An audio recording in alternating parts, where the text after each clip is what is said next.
Hey everyone, this is Bathymetrics, and in this video I'm going to be talking about how you build instrument racks and audio racks in Bitwig. And as with all my videos in this series, I'm coming at this specifically from the angle of Bitwig versus Ableton.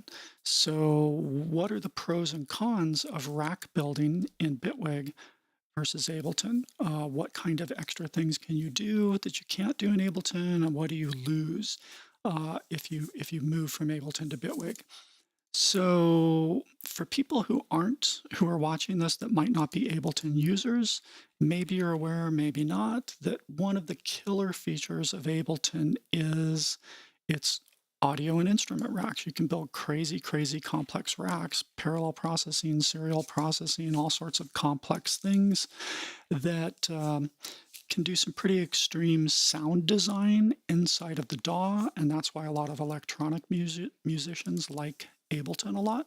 Well, Bitwig is exactly the same in this regard. In fact, Bitwig was started by a group of former Ableton developers roughly 4 years ago, something like that.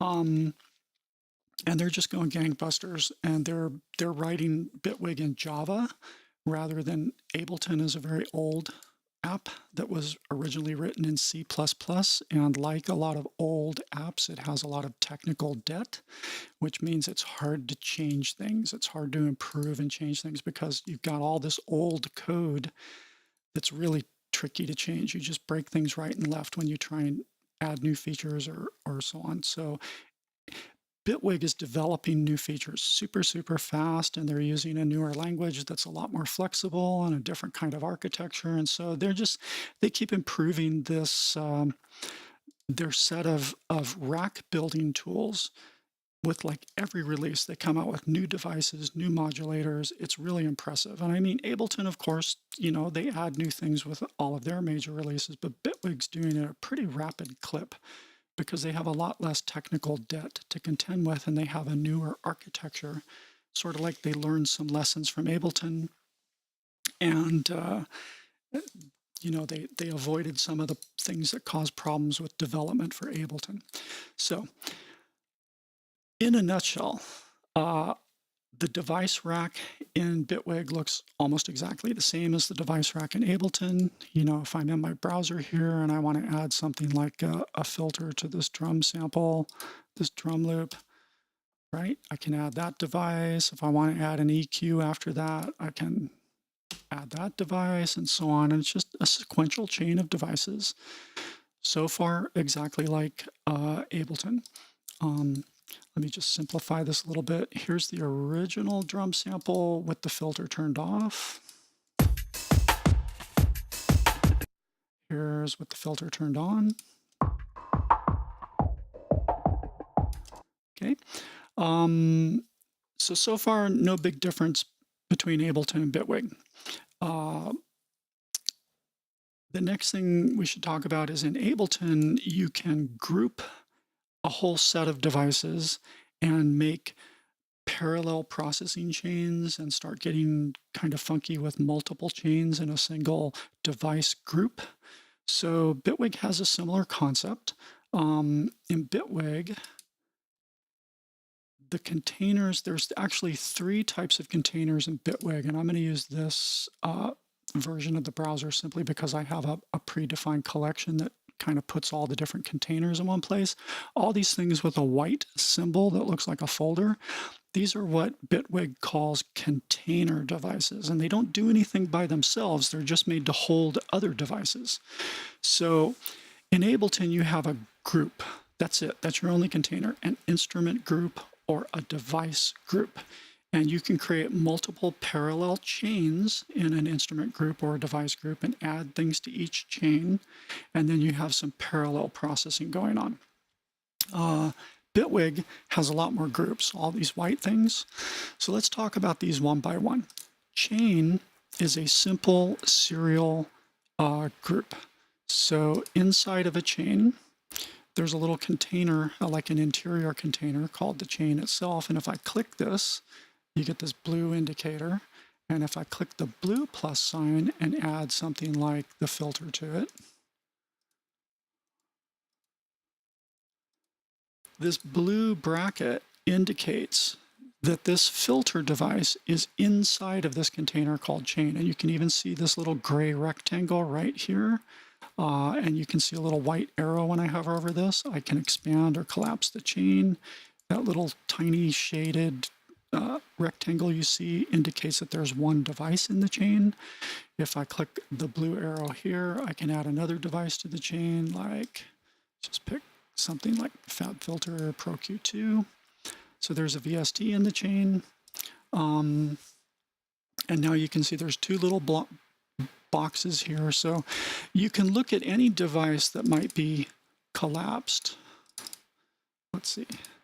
And, you know, if you want to know if there's any kind of thing inside of it, if it's a container of some sort, if there's container windows inside the device, you just click it to see what the devices are.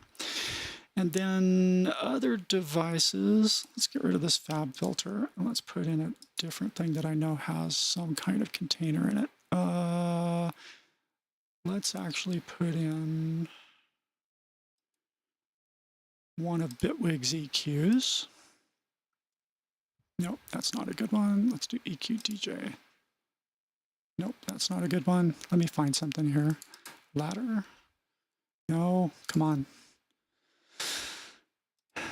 I'm fishing around for you. Let's go to...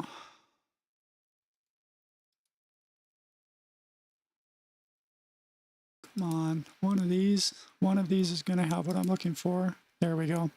So we'll put a flanger device in.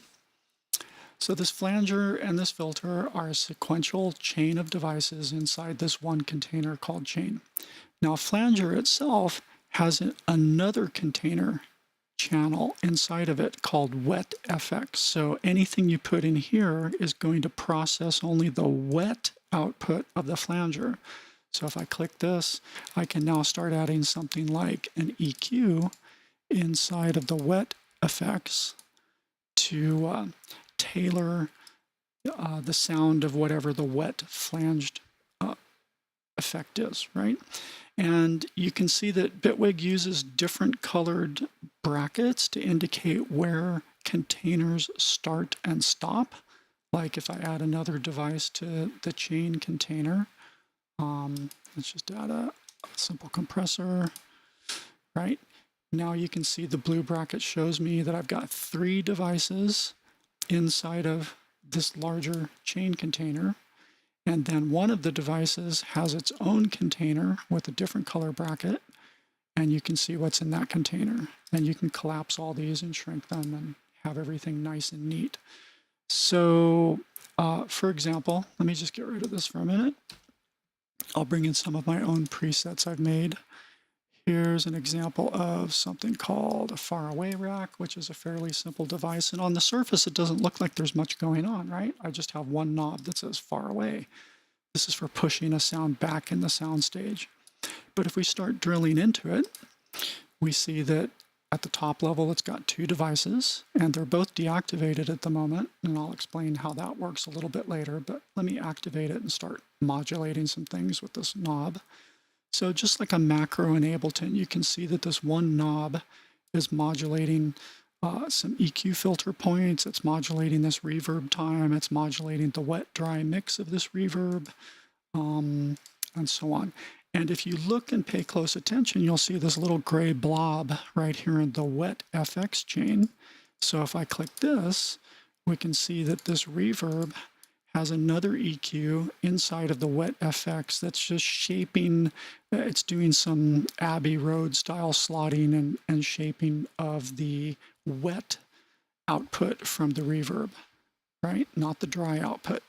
So all of this stuff is in one rack, and at first it's just all collapsed and you don't even know it's there. So this is a little different than Ableton, of course. I think it's a lot easier to see where groups start and stop, where containers start and stop because of this color stuff. And you can even change the color that's used for a given container. Why am I not finding it right now? Should be able to, let's try here. Oh, I know there's a way to do it. Where is it? Nope, nope, nope. Do I just select the device? Is it in? It's in the. Oh, I'm drawing a blank now. Chain. All right. Maybe I'll find it later in this video, but there is a way to actually change these colors if you have a preference. But by default, every nested group will pick up a different color, like it tends to go blue, green, yellow, orange, and so on. And so it's very easy to tell what's what. In Ableton, it can get really hard to visually tell where groups start and end. Okay, so let's talk about the next thing that's quite different from Ableton. You know how in Ableton, if you want to build a wet-dry processing rack, right? You want to have a wet-dry balance between the standard sound by itself, the dry sound. And let's say we put a filter on here. Filter it up.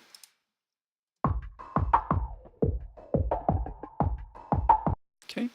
If I wanted to make a wet-dry rack in Ableton that would blend the original dry drum sound with the filtered sound exactly to the degree that I want, I have to manually build, I have to group this, I have to make this, the chain that this filter is on, my wet chain, and I have to add a new empty chain that doesn't have any devices on it and call it my dry chain. And then I have to like manually adjust the volume faders for each chain to achieve my dry wet balance. Or I have to like map a macro that's inverse to those volume faders, or there's games you have to play. You have to manually build all your wet dry racks for parallel processing in Ableton. Now Bitwig does this very differently, and it's a lot more convenient and faster. If I group this device somehow, if I, for example, put it inside of a simple chain container, so I can take this and drag it up into the chain container itself. This is the one. A chain is a channel. So in Ableton, we call them channels.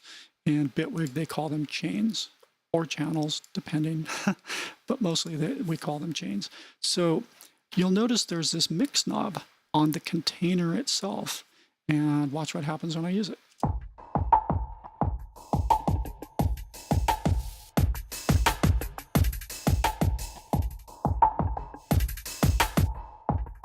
Okay, you've got your wet-dry rack built into the container. You don't have to manually build it. It's just one container. Let's do this a different way. Let's take this device back outside of the container again, and I do that by dragging it outside of the blue rectangle and dropping it outside.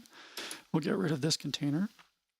Let's put in another type of container called FX layer right here. And this is the one that's the closest analog to Ableton's group.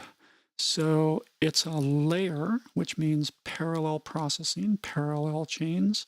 And when I drag this filter in, it created one chain called filter. Of course, you can rename this chain if you want. And then I could add other devices in a parallel chain by clicking this button. And let's pick, I don't know, an EQ. Okay. And so now I have two different chains with two different devices in each one. And again, this container called FX layer has a mix knob. Let me get rid of the EQ because it's superfluous for this example. But again, if I play this,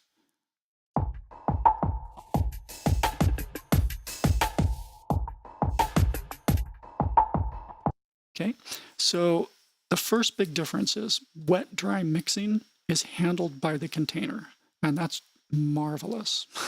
Marvelous. You'll come to love that. It's so much easier than trying to build wet-dry racks all the time. The next thing to understand is that there are many different types of containers.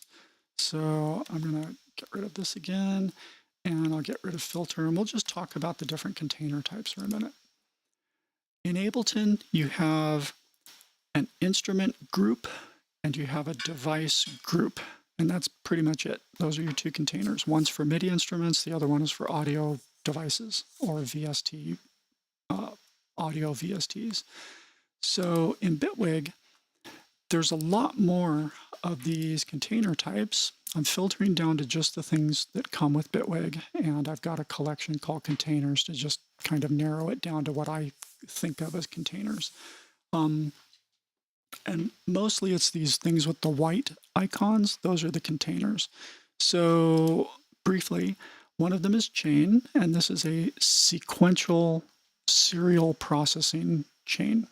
And you could have, the reason you might want to put things in a chain is mainly so you can turn all the devices on and off together as a group by clicking this button, or you could rename the chain and give it a meaningful name to tell you what all those devices are doing inside your rack, and then you can move them around, copy, paste them, cut them as a group just by dragging the parent chain container around. So that's what chain is. It's just serial, one set of serial devices. Now, the FX layer is basically the equivalent to Ableton's group. So it can have multiple channels in it, and each channel can have its own set of devices. The next type of container is what they call FX selector. Now, this is an interesting one.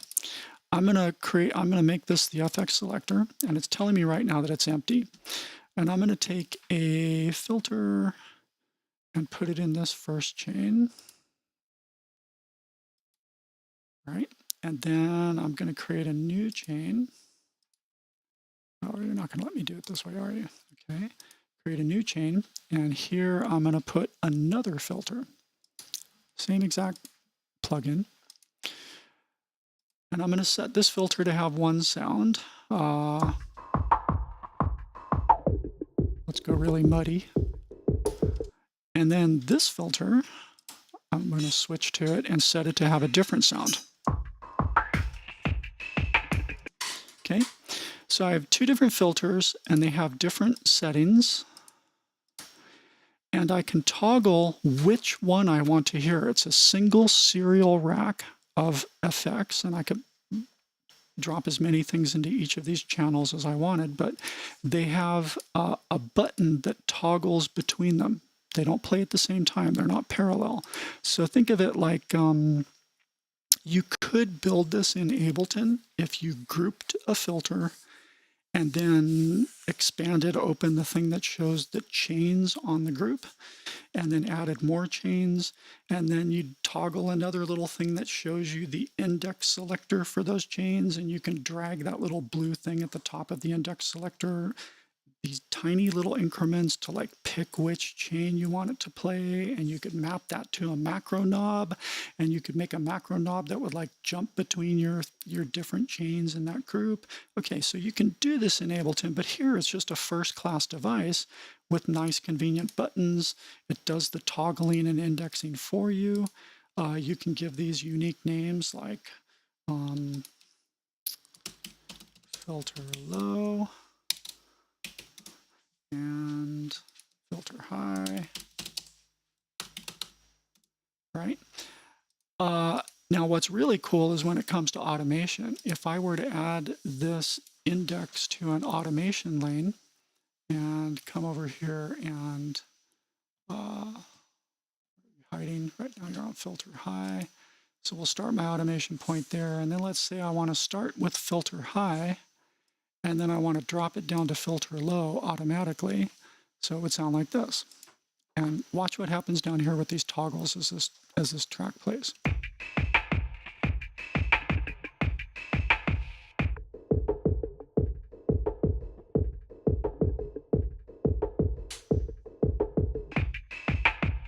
Okay, so the automation's automatically toggling between those chains. And again, you can do this in Ableton.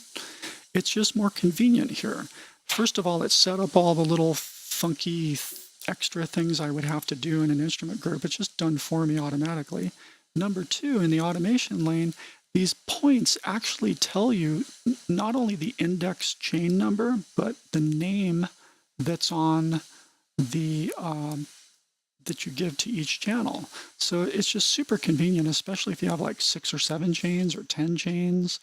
It's just super convenient. I love this feature. I use it all the time because it makes automation easy to debug and make sure everything's working right and so on. Okay, let's get rid of this whole thing. And you'll notice it got rid of the automation too at the same time. The next kind of container that's worth looking at, I'm going to jump down to the instrument stuff. Where are you? Instrument selector. This is very similar to, actually, I'm not going to do this on, oh, I already did it. Let me undo it.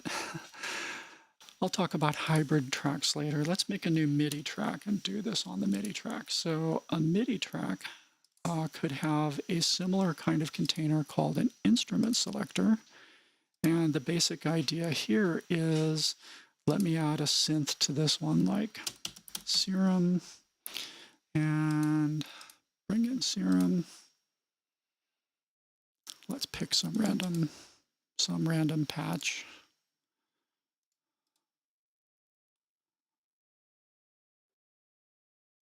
Wait for Serum to load and do its thing. It's a little bit slow sometimes to set up these instrument selectors because Bitwig is sort of indexing some things in memory and making some special files to manage and manipulate this stuff. So sometimes, depending on the synth, it can respond a little slowly. Like you saw, there was some lag here before it finally loaded up the preset. So let's just put in a MIDI clip real quick. We'll just do a little 4-bar MIDI clip. And a note. Let's make sure I'm seeing the whole thing. Whole clip. Go to there. Let's dump it out. Oops. Go up a fifth. Double click so we can get them both in view. Okay, so here's what that Serum patch is doing.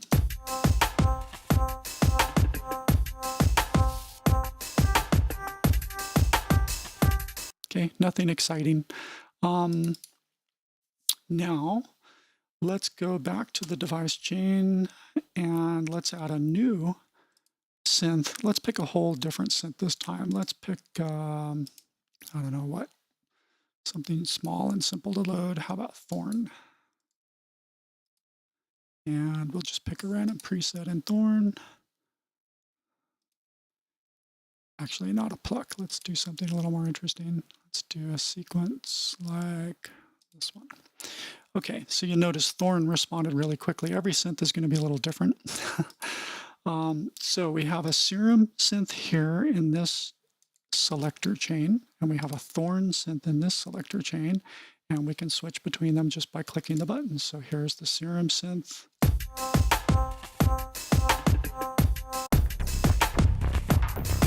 And it requires a note start to trigger the next synth. That's important, and that's actually something you want. So I had to stop playback and restart it, or it would have switched from Serum on this note to Thorn on this note here.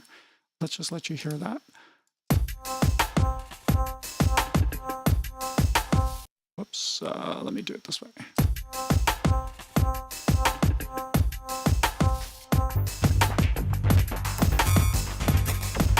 Okay, so again, you can set up automation to do this sort of thing. If I click the index selector, I get an automation lane, and we can see that right now it's on Thorn, but I want to make it start on Serum, and then for this note, I want to make it jump up to Thorn, and now this automation will play.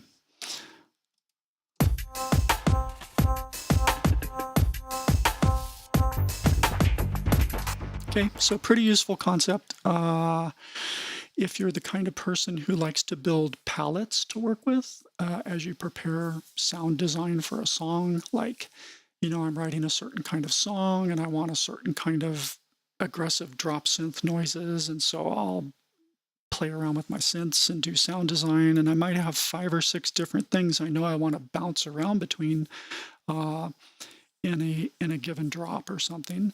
And they all have very similar timbres, like they're all just variations of the same patch. Like I could start out with one serum patch here. Let's delete this, and you'll notice it deleted the corresponding automation. Let's say I start out with this serum patch and I want to have some variations during a drop. So I do Control D, Control D, Control D, Control D, and I make 5 different versions of the same exact serum synth. And then I go to that second serum synth and I don't know, tweak the wavetable position a little bit, right? And maybe move this LFO point just a tinch, right? And then I close that. I go to the third chain and open up that serum synth. And then this time, I don't know, maybe I drag the LFO automation to some place it isn't currently, like the drive here. Hello? What are you doing, huh? The heck? Come on, Serum. Well, anyway, you get the idea. You can go and, there we go, finally. That was weird, right? So you can go make subtle variations between all of your instances of the same basic starting patch in a certain synth, and then that can make for some very nice automation as you're playing your MIDI clips in your drop. You could, again, just click in the header where the index is, and then now I can create index automation, and I can be jumping around at different points and different notes in the pattern to the different indexes to just make a nice organic kind of movement to the same basic synth sound, right? This is common in electronic music design. In Ableton, you could do this. You could manually build a grouped set of 5 serums, each on a different channel, but you have to fiddle around with that index selector for the chain. You have to map a macro knob to it. The automation lane sucks because it's this tiny little grid of little checkerboard lines, and the only feedback you have is the number of the index, and so you have to know what the number of each chain is. You can't have this nice name. Like if this name was fat and this name was wob, right? Now it actually says wob and it actually says fat, right? It's just great. It's just a much faster kind of automation. So I find the instrument selector container and the FX selector container really, really useful. Let's just delete this whole track and go back to audio stuff. Keep talking about some of those other containers. So FX layer, FX selector, chain, those are the 3 main kind of variations of Ableton's group. Now, we also have some interesting ones. You know, when you want to do multiband processing in Ableton, you have to do something like drop in a multiband dynamics and then group it, and then duplicate that same multiband dynamics onto 3 different chains, and then go into each multiband dynamics and like turn off the high and mid on one chain, turn off the high and low on the second chain, and then turn off the low and mid on the third chain, and then now finally you have a rack that will split the signal into high, mid, and low. Again, we do it all the time. It's unconscious. We don't think about it, but think about how many steps are involved in that. And yeah, you can save it as a preset, so on and so forth. But again, Bitwig gives you a first-class device that's already set up to do that. It's a container called Multiband FX3. It has a chain to just start dropping devices into the low frequency split, a chain to start dropping devices into the mid frequencies of the split and the high frequencies. You can move the filter points around, change the volume of them, you know, move these bars, adjust your split, right? Relative volumes, and even do a little bit of mixing between the dry signal and the wet signal, all in one container. It's pretty nice. They also have a multiband FX2, which is just a 2-band splitter. And here's where you set your split point. Here's where you set the relative volume of each band in the split. Here's your container for all the processing devices in the low band and the high band, and finally a mix between the original dry signal and the multiband processed signal. So those are two really great, useful things. Just like using multiband dynamics in Ableton, any kind of multiband splitting is usually not transparent. There's usually some phase shifts that happen because of the way they do the crossfade filters to make the split happen. I've taken time to look carefully at these two splitters versus using Ableton's multiband dynamics, and it's exactly the same behavior when it sums the signal together on the other side. You know, like you can run a square wave through a splitter and then look at it in an oscilloscope on the other side. I'm not going to do that for you now, but basically it's the same fidelity and sound as Ableton's multiband dynamics. However, here's a downside. In Ableton, there's a specific Max for Live device you can find in the M4L library called M4L Visible Band Splitter. Okay. And this is a pretty cool device. Looks like this. You have to pick it up from the Max for Live kind of user library. This thing is incredibly transparent. If you run a square wave through a 3-channel rack, splitting this into low, medium, and high on each channel, and then you look at the square wave that's reassembled on the output of that rack, it's going to look identical. It's really transparent. Now, it achieves that transparency by using fairly shallow crossover filters. Like the slope on them is very like -12 dB or -6 dB or something like that. So the splits aren't as intense. You have a lot more sounds. You have frequencies that bleed in from the low range into the mid range because the filters are so shallow.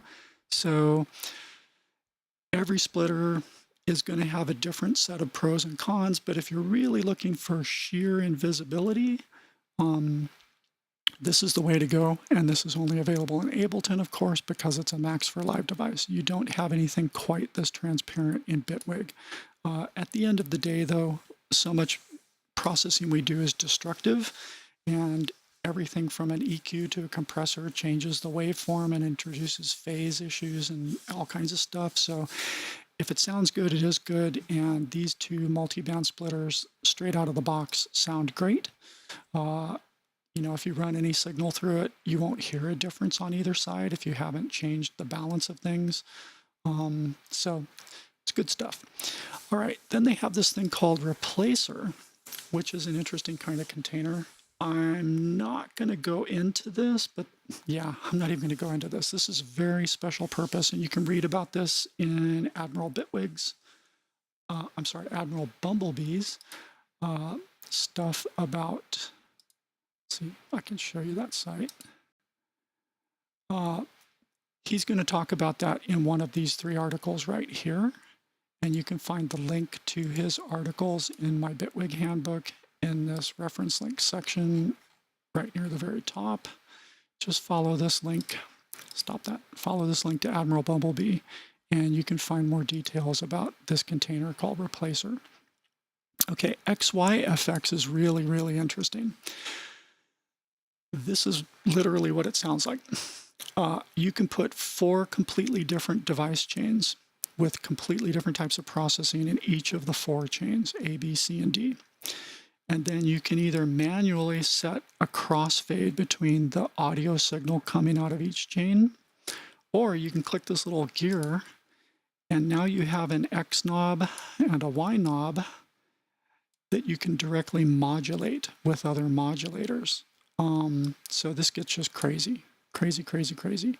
We'll talk about modulators in a minute. I guess I can just briefly go ahead and show you one little modulator. Let's put an LFO on here, and let's have this LFO modulate the X parameter just a little bit in a bipolar way. So it's taking the starting position for the X parameter and bouncing it back and forth to crossfade between the C and the A and the D and the B audio channels. And I could put another oscillator on here. Let's just do an LFO again. And let's set this one to crossfade the Y just a little bit, again in a bipolar fashion. And then if I start doing things like changing the shapes and rates of these two things,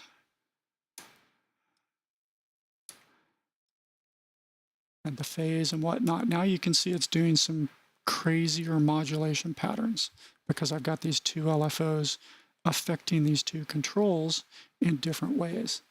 Okay, so this is just a glimpse of what I'm going to talk about in a minute, which is all of Bitwig's crazy modulators. But this XY FX container is awesome because you can do really creative sound design and movement with this thing. And again, it's built for you. If you were to try and build something like this in Ableton, it would be a nightmare to build this kind of thing in Ableton. And again, as with every other type of container, you have a wet-dry mix built right into it.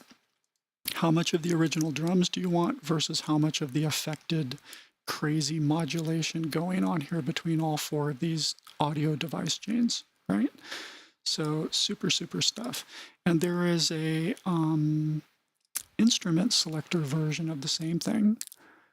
This XY instrument is the same exact design, but it's made to put different VSTs in, right? So you could have like 4 different instances of sampler, each running different samples, like bass tops in them.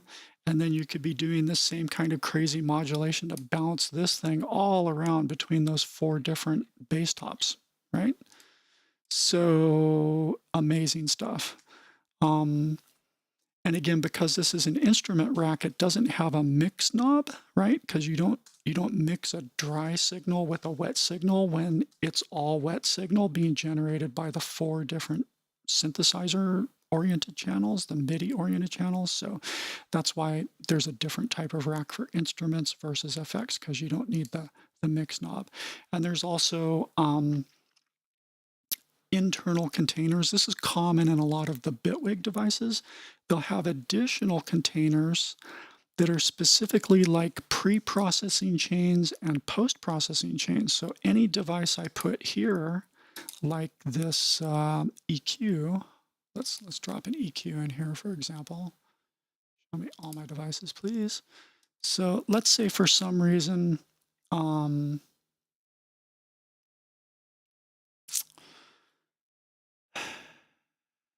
let's say for some reason I wanted this EQ to somehow apply to all 4 of these device chains, right? That's what the pre-FX is it's like, you know, let's say I want to do a bit of a high pass to roll off the subs here. And this would be applied equally to all 4 of the synthesizers before it starts doing this crazy crossfade mixing, right? It's just a blanket high pass against all 4 of the different synthesizers that might be in this. And then the post effects chain is for everything that happens as the output of all this crazy crossfading, right? So I could put another thing in here, like in the post effects, I could put a compressor, right? And so because the crossfading might create some big peaks and troughs in the sound, I can use a compressor on the post effects to take the output of this crossfading and just even out the signal a little bit. So very, very versatile, very flexible, amazing, amazing creative tools, and there's absolutely nothing like it in Ableton. What else is worth talking about? Go back to my Bitwig devices. Show me all of them, please. That's about it for the containers. So I think you're already getting some ideas of how you can build some complex things in Bitwig faster. There's lots of different device types. Let me show you everything. And again, I'm narrowing it down to just Bitwig, and I'm narrowing it down to just the audio devices. So most of these orange things that have a waveform symbol are meant to just manipulate audio, and you'll see a lot of standard familiar looking things here. Then there's a set of devices that are specifically for instruments. So these are the Bitwig's internal synthesizers, like its organ or its phase synthesizer or its polysynth synthesizer. And these are roughly equivalent to some Ableton instruments in some ways and different in other ways. Here's Bitwig Sampler, which is awesome in 2.4. I'll have a whole different video talking about this amazing sampler. What else? What else? Then there's the note effects. So Ableton has a few note effects like pitch and like 4 other things. By contrast, Bitwig has a lot of different ways to manipulate incoming MIDI notes and shift them or filter them or do weird things depending on the notes that are coming in. And again, I'm not going to go into detail in this video about all of these different devices and instruments and so on. I'm going to leave you to look at my reference guide for this, my Bitwig Handbook. And specifically, if you scroll down in this table of contents and go down to these tables at the bottom, I have this section called Bitwig Counterparts to Ableton Devices. And this first table talks about all of the devices and instruments and operations in Bitwig that don't have any counterpart in Ableton, right? And there's quite a few of them. So you can get a brief description of these and my thoughts about them, right? Then after that, there's a table. You can see there's a lot. There are a lot of Bitwig things that don't exist in Ableton. Then, you know, for fair and balanced reporting, I have the table of cool Ableton stuff that doesn't have a Bitwig counterpart. And so to be fair, there's nothing like these instruments in Bitwig, these amazing MIDI conversion functions. There's nothing like them in Bitwig. I talked about this in the big first video about pros and cons of Bitwig versus Ableton. And then here's some of the Ableton devices that don't have any kind of similar counterpart in Bitwig, like AutoPan or Drum Bus or even Saturator. And again, I go into much more detail about this in the first video if you want to go watch that. Or you can just read through this. And then finally, there's a table at the bottom that talks about the devices that are essentially the same in both Bitwig and Ableton. They might have different names. So for example, Ableton's analog synth is almost identical in the important ways to Bitwig's polysynth synth. Drum racks in Ableton are called drum machines in Bitwig. They work almost identically. Some of these Max for Live instruments called DS kick and snare and so on have a similar thing in Bitwig. Instead of just one instrument rack, I've already spent some time going over this. You have lots of different types of instrument racks or containers in Bitwig.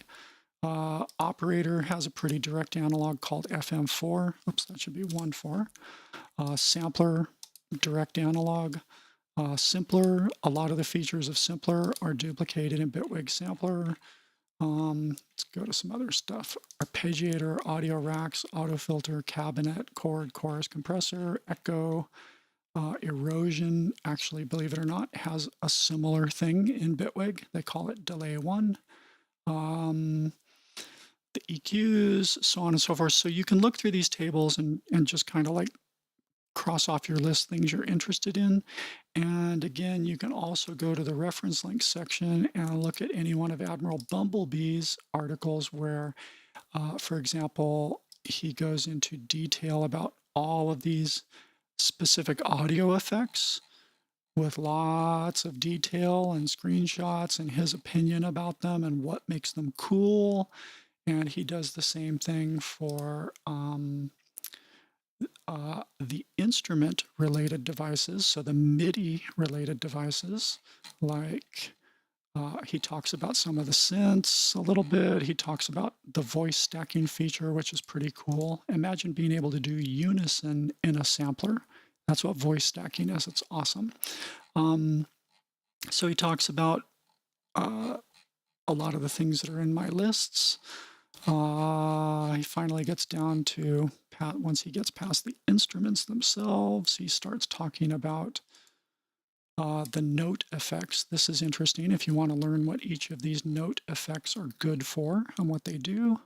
So I highly recommend checking out the Admiral Bumblebee stuff. Oh, and finally, he also has a whole page on the modulators where he talks about all of the Bitwig modulators and what they're good for and his thoughts about those. So I'm not going to rebuild the wheel and bore you and duplicate all this stuff. There's tons of great detail here. I'm just showing you how to find it. You can get to it all through this one little link in my book that is going to be linked in the comments to this video.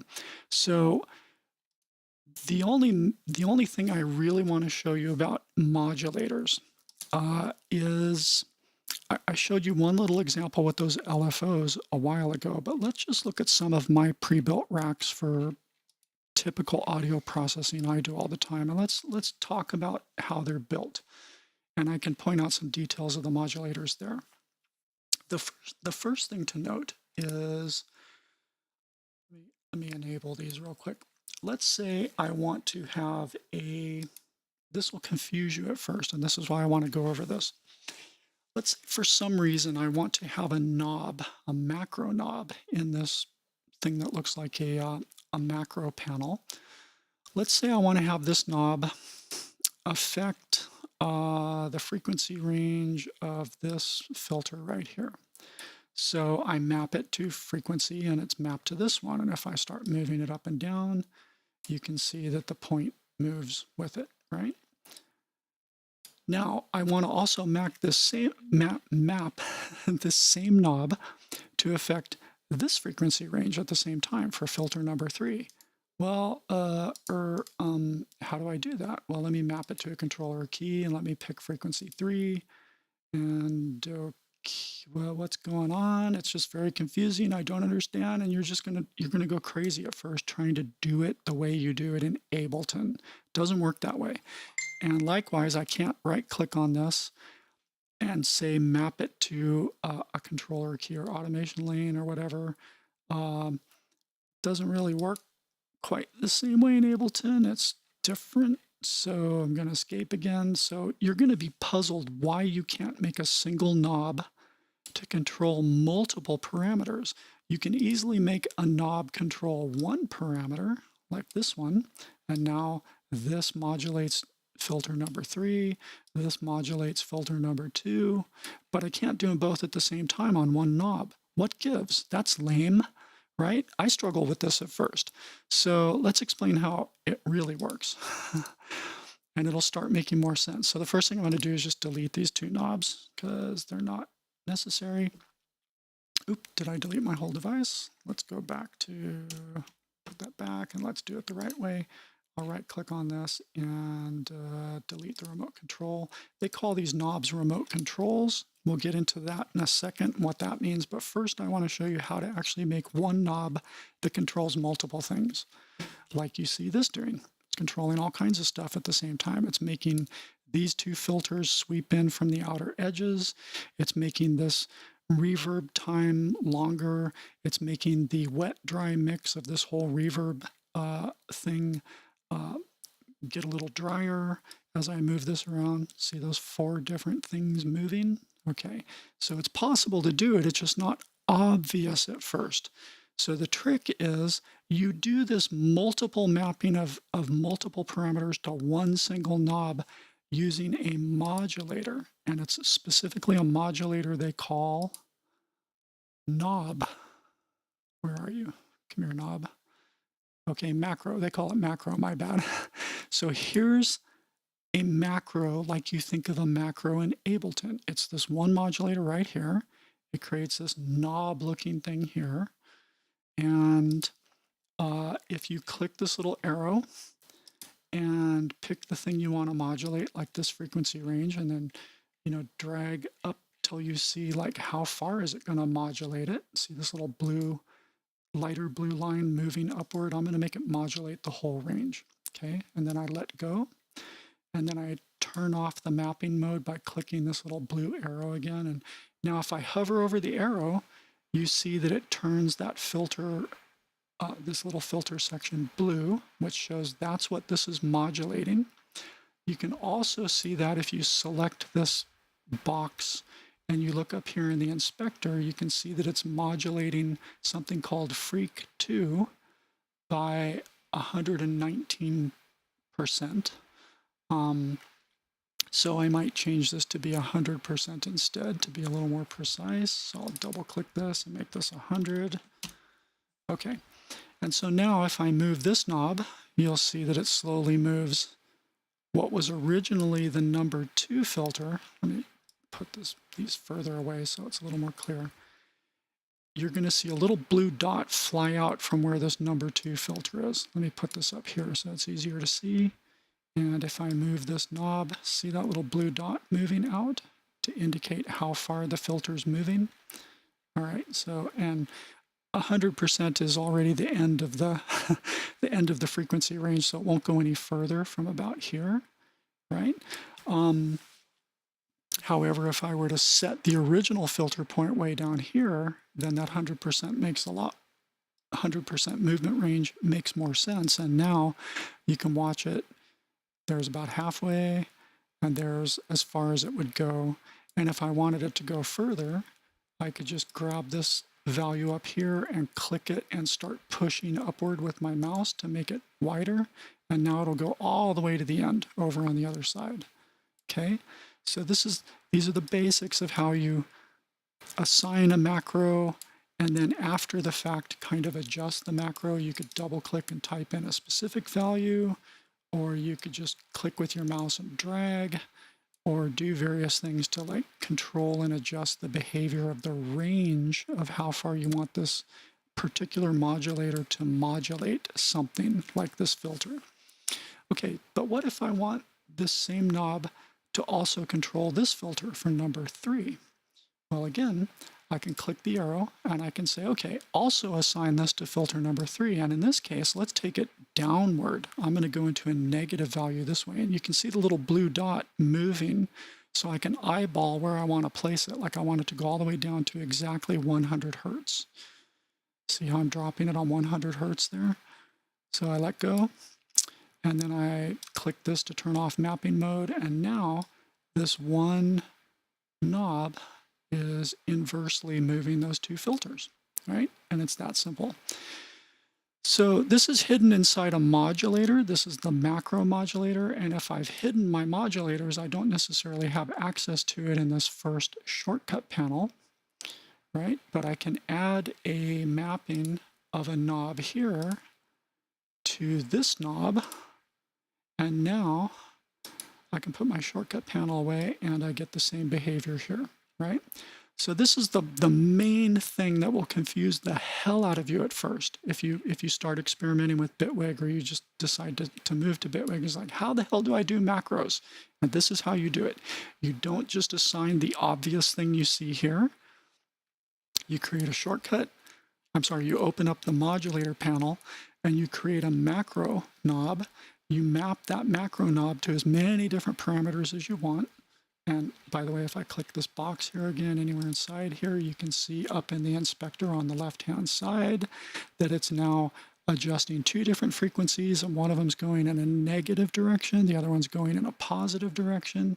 And I can even grab this and manually tweak it and adjust it exactly where I want, or I could type in a specific value like 90, right? And now, so very similar to Ableton, just a little more visual. Like you can set up a lot of things visually because it shows you the modulation in these ways. Another thing that's worth noting is you can set up as many macros, as many modulators as you want. I'm just going to put in a whole bunch of different modulators here to fill this up and show you the crazy stuff you could be doing. Let's put a random in there. And as you fill up the first row, you get a new row of plus signs, and you can keep adding as many modulators as you want, envelope followers and full-on ADSR envelopes and so on. And you can just have as many modulators stacked into a rack or on a specific device as you want. If you want to get rid of these modulators, you just select it and then click delete or just tap your delete button. So I can go delete all these ones I just added. Right, and then it collapses down to just 3 rows again. You hide or show your modulators with this little arrow button. You hide or show the shortcut racks with this button right here. And I guess I will deviate slightly into shortcut racks, and then we'll go back to modulators. The idea behind the shortcut racks is that for anything you create, let's do a new track. Let me just duplicate this track. And let's work on this track. And I'm going to get rid of this faraway rack entirely. And I'm just going to drop in any old device. Let's put our friend the filter in again. Show me all of them, please. Okay. So by default, many devices, even some VSTs, you might be surprised. If you click the shortcut rack button to see what the shortcut rack is, they're going to have a default kind of shortcut rack for the things that they think most users are going to want for this specific audio device. And I'll close the modulator panel for a second, keep this simpler. So I can move the cutoff, I can move the resonance of the cutoff, I can toggle it between the different filter types. And you may be noticing, hey, wait a minute, you can put more than just simple macro knobs in your shortcut panel? And the answer is yes. Yes, you can. It's wonderful. You can, do this sort of stuff. Now, it's only 8 buttons, just like Ableton, but we're going to go a step further. If you click this little wrench here, you can see that there's actually 2 different default shortcut pages set up that each do slightly different things. This one has, that's interesting. In this case, to me, they look the same, but in a lot of cases, you'll see very different sets of knobs. Like for very complex devices like a synth, there will be several different pages you can flip through. And you can also create custom pages. So I can make a preset page where I don't care about seeing all this stuff. All I want is a simple filter knob that's going to map to my cutoff, right? And that's all I want in that rack. And so we'll close the wrench again. And now I've only have one button, right, to keep the interface simple for me. But these little up and down arrow keys will let you simply page between the different shortcut panels you've set up for yourself, both the default ones that come with the device plus custom ones you've created. And you can create as many custom ones as you want. You can go crazy, right? And even more importantly, notice these things here. These pages are going to be specific to this one instance of this filter. If I right-click and save this preset to my library, it'll automatically save all of my custom shortcut panels with it. And those shortcut panels will only appear if I open up that one named preset from my user library. By default, by contrast, the ones that show up down here are going to be available to all instances of the filter, no matter how I find and add filter to my project. So I can create custom shortcut pages that are specifically for, like I'm going to do the filter selector type here, and I'll do the cutoff here, and maybe I'll do resonance down here, just by clicking and clicking. And then now this page will be available for every single time I drag a filter device into any channel anywhere, right? It's now a default shortcut page that I can flip between. So I don't want to keep it. I don't want to change the default, so I can get rid of it. And this is how you delete any of your custom pages you've created. And it's just super, super flexible. So that's a big difference from Ableton. And also being able to add buttons and selectors instead of just knobs, that's pretty cool. So let's not talk about that too much anymore. No, I don't want to save that preset. Let's get rid of this track and go back to the original. And let's look again a little more closely at some of the modulators. A lot of the modulators are pretty straightforward. The LFOs are straightforward and very, very powerful. Let me show you one thing that'll be a little confusing at first. It's like, okay, great, I've added an LFO modulator, but I want to speed it up, or I want to change the shape of it, or I want to make sure it's synced to note starts, or I want to make sure it's free running all the time at a certain hertz. How do I do that? Well, when you hover over the box where a modulator is, let me close this to stop annoying us. When you hover over the box where a modulator is, if it has an interior configuration panel, you get to it with this little white arrow right here. So this is how I look at the details for this LFO modulator, and I can speed it up, slow it down. And kind of what's cool about the LFO, I'll just briefly show you. Yeah, this will take MIDI input. If I do 1 note, 2 notes, 3 notes, no, I don't have a MIDI instrument, so it's not going to actually take input and show you. But this can be, oh wait, I turn it on to be polyphonic. Yeah, see, there's no MIDI instrument for Tactone, but the LFO will actually show you individual dots for each MIDI note as they come in. So you'll see like 1 dot followed by another dot followed by another dot, or 3 dots close together if you hit 3 notes at the same time. It's pretty cool. But speed it up, slow it down, change its slope and shape a little bit, right? I can also wave fold its shape a little bit and make it sharper and faster or slower in certain points. You can change the attack time of it. Wait, is this attack or delay? This is delay. So this is how long it takes before this LFO starts acting. Like I can make this have a 1 second delay. So if I press a note or start playing this audio clip, the LFO won't act for 1 second, and then it'll start acting. This controls the fade in, so you can make it fade in less intensely at first and more intensely. Well, this would be immediate intensity, and this would be a very slow intensity. It would take 3 seconds for this LFO shape to build to its full depth and intensity, right? So you've got all these great configuration parameters, and you just have to learn what they do. I can make it binomial and flip a thing in 2 different directions or just in 1 direction. With this button, you can change the actual phase of the LFO and make the dot start in different places. You can control what it's synced to, so on and so forth. So the point is, for any given modulator you might have, you need to click this little, you need to hover over it and then click the white thing to get to its configuration panel. And some of them don't have a configuration panel, like a macro knob is just a macro knob, so there's nothing to configure, so there's no little white triangle that shows up here.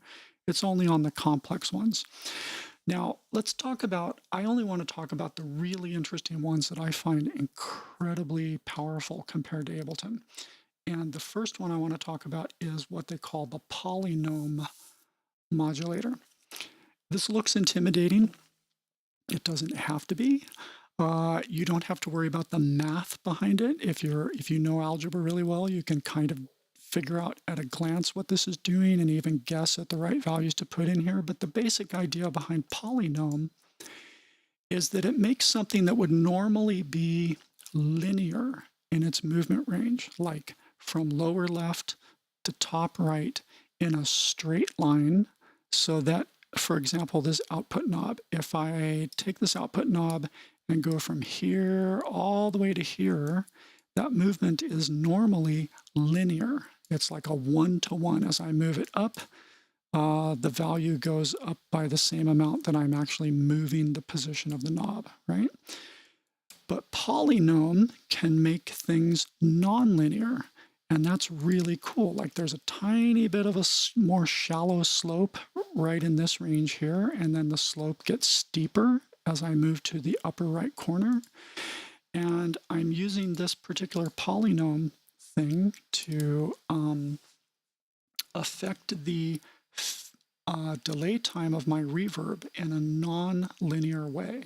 So if I hover over this modulator assignment button, you can see that this button lights up in bright blue and it shows me the range of that modulation. Like it's going from the starting point here to about right here when it modulates.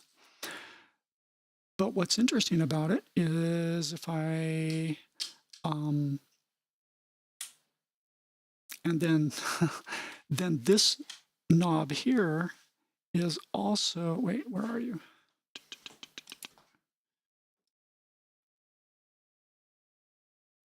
Okay, I see what I'm doing. So this shortcut here is moving this macro knob. This is my macro knob, and this macro knob right here is assigned to the x-axis of my polynome, which basically means this is my phantom knob, that as I move it from one direction to another, like from here all the way to the end, if I do this, right?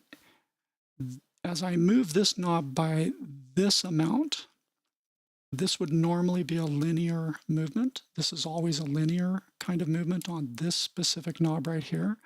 But then through this polynomial curve and the fact that this knob is assigned to this knob, I move this a certain amount in a linear range, but this other knob that it's affecting, that it's mapped to, is moving in a non-linear way according to this curve. And basically, in plain English, that means when I move this knob, here's its default position. When I move it from here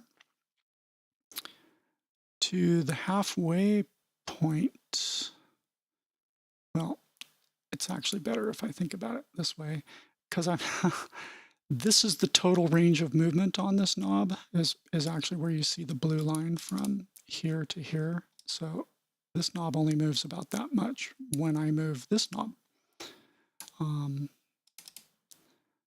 So for my faraway rack, if I set this at the bottom, and you can see it starting right here on the polynome, and then as I move this all the way over, it finally goes to the full range here. But for the first part of its travel, like if I move this knob halfway, we can see that halfway on this knob, which is about this far on the polynome knob, this knob over here that polynome is attached to has moved less than half of its distance. Like right where I'm wiggling my cursor is about the halfway point on the range that I've set here.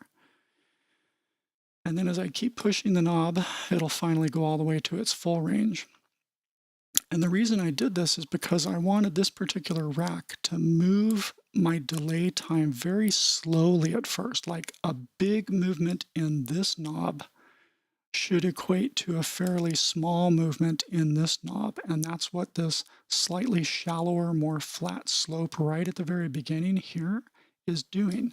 It's saying, don't move it so much. Move it less than you normally would. See how this little dot is moving very slowly upward as I move this knob? It's not moving upward very much. See, it's still very close to its original center position. Okay, super cool. And then as I keep moving this knob, now it starts moving upward more quickly. And so the rate of change over in the knob it's affecting moves more quickly. So what this is doing is it's kind of a ballistic adjustment to make my reverb time not be so drastic as I'm first pushing the sound further in the background. I want it to only bring in a slight amount of reverb, while at the same time it's doing some fairly heavy filtering on the top and bottom end of the sound, because these two things together make for pushing a sound back in the sound stage a little bit.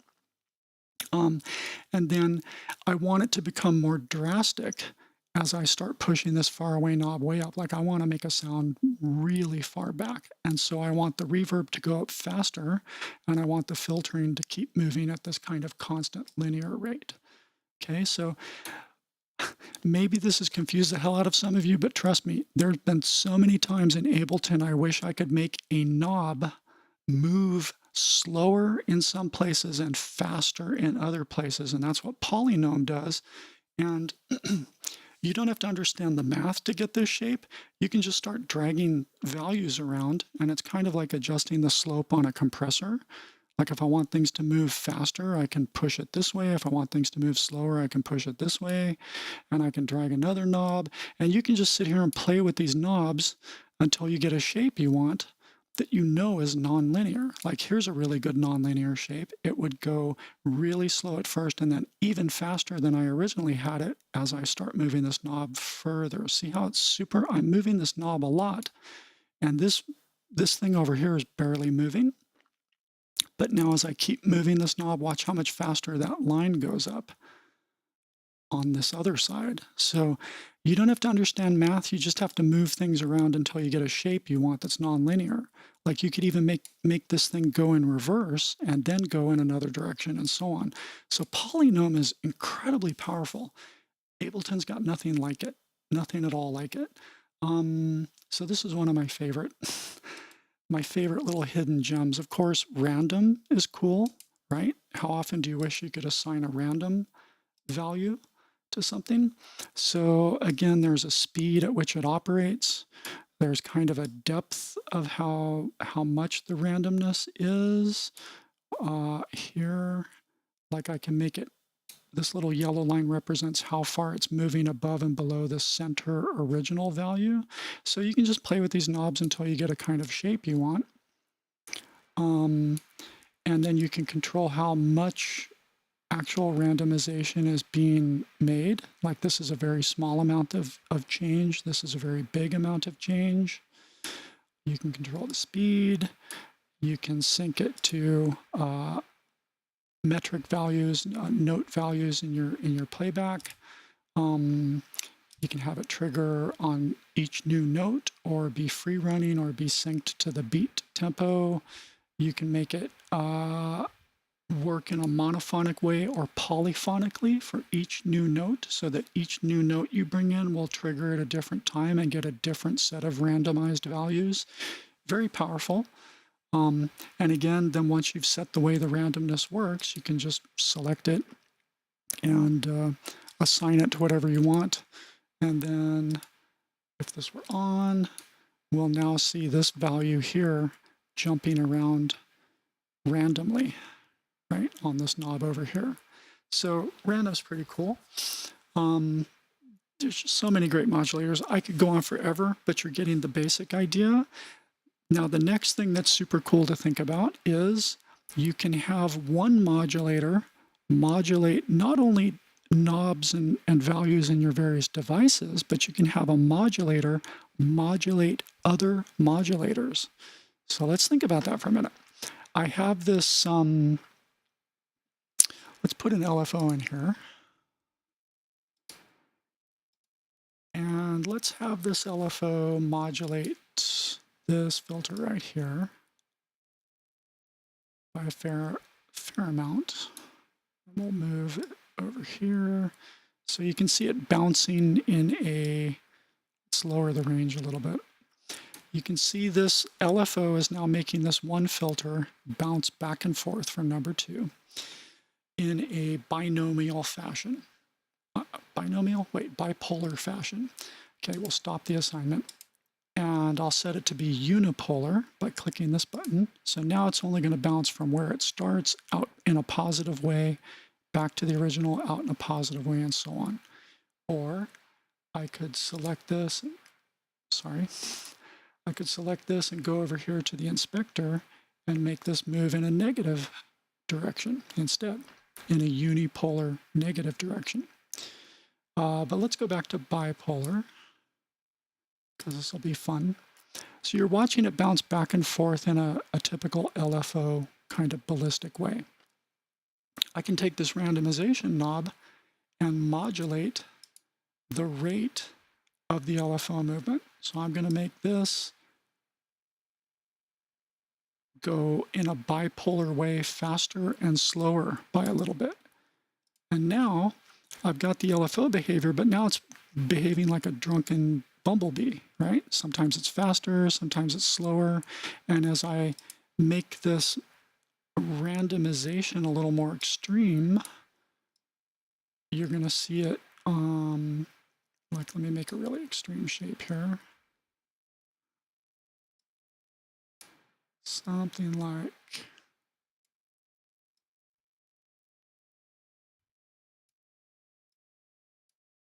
Sometimes you have to play with these until you get the behavior you want. Let's go back to default.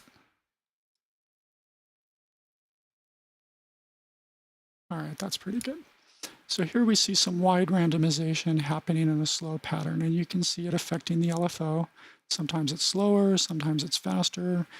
If I slow down the randomized behavior, the LFO becomes a little more consistent, but still random. If I speed it up, now we see those changes happening a lot more erratically, like it's just really taking that LFO and making it drunken. So this is just one simple example of how you can take any modulator, modulate a different modulator, like this LFO, and get some crazy, crazy results. Really flexible ways to add movement to your sound design and do some really, really interesting things.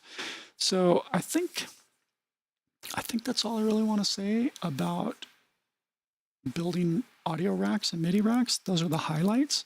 This should give you enough to get started with and investigate things in more detail. Thank you so much for hanging with me. And just as a final note, I put a lot of work into this document and making these videos, and I hope they're really helpful for Ableton people that are considering Bitwig. I certainly don't miss Ableton. I haven't regretted moving at all. If you find this information useful, please do me a solid and not only like and subscribe this video, but also in my document here, I have a link to my SoundCloud and my Spotify profile. Please spend 30 seconds to just click those two links and give me a follow. That would really help me a lot, and that would show appreciation. I would dig that so much. Thank you very much, and take it easy.